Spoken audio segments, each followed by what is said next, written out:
Okay, so now we're gonna use leverage in a different way. I'm gonna keep my hips back against the wall. I'm gonna use my strong legs here. And our legs are stronger than our arms, so it's a puts you in a good mechanical advantage to be able to press back and use that leverage to roll back through your hips a little bit. Remember, you wanna level your bucket here.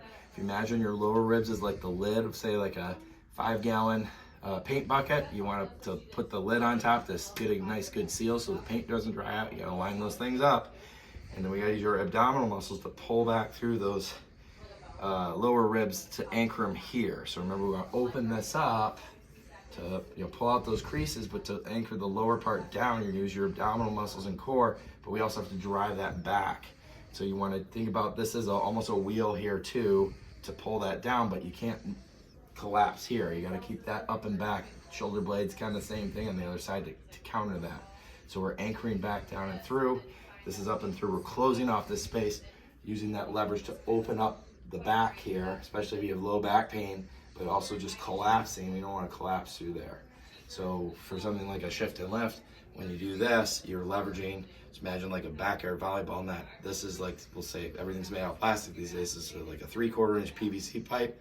Not very thick, not very strong, tend to bend and wobble. Our body's long and bendy too.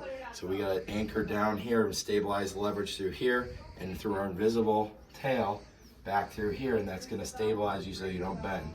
So you wanna use that leverage to stabilize here and keep that going from your legs, and you can shift and lift like this, anchor through your butt, through your hip, through your, what would be like your kangaroo tail on the support side, and then anchoring out across on the other side, and then leveraging through, again, your fifth wheel here, through your core, shift lift, and we can also do the bow and arrow thing here, which you can also, if you don't feel that well enough, you can facilitate with a TheraBand, like an actual bow string, to create tension there, leverage through like that.